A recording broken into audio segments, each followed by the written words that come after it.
Hey everyone, in this video I'm going to show you how to blur part of a video in CapCut PC.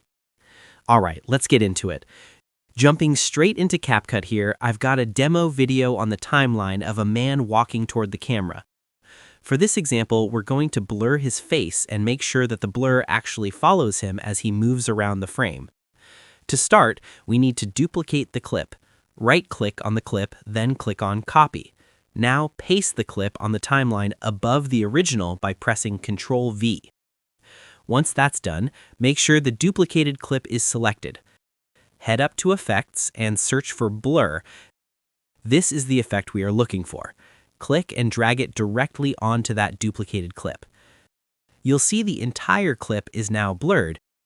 If you want the blur softer or stronger, open the blur details and adjust the intensity. For this tutorial, I'm setting mine to around 62%. Right now, the whole video is blurred, but we only want the blur on his face. To isolate that, make sure the blurred clip is selected, go up to Mask, and click on Add Mask. Now select the circle mask, drag it over his face, and resize it if needed. When I click off the mask, you'll notice the edges look pretty harsh. To soften that, click back into the clip, scroll down, and look for the feather option. Now adjust it according to your needs. Just be careful, too much feathering will weaken the blur effect. Now we need to make the blur follow him using keyframes. Next to the mask settings, you'll see a little diamond icon, which is the keyframe button. With the playhead at frame 0, add your first keyframe. Then press the right arrow key to move forward a frame, reposition the mask as needed, and add another keyframe. Press the right arrow again, reposition if needed, add another keyframe, and repeat this process through the entire video. I'm going to speed this up so you don't have to watch me keyframe every single frame in real time. Alright, I've reached the end of the clip and all the keyframes are set.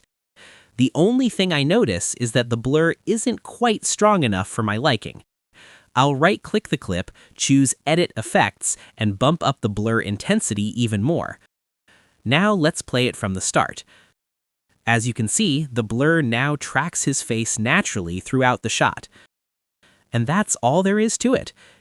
You've now learned how to blur a specific area in CapCut and have that blur follow your subject. If this tutorial helped you out, make sure to like and subscribe for more helpful guides. And if you found real value in it, a super thanks would be greatly appreciated. Feel free to reach out if you encounter any issues during the process. If this video helps you out, please leave a like and subscribe. Comment below if you have any questions. If you need further assistance, consider hiring a professional using the link in this video below.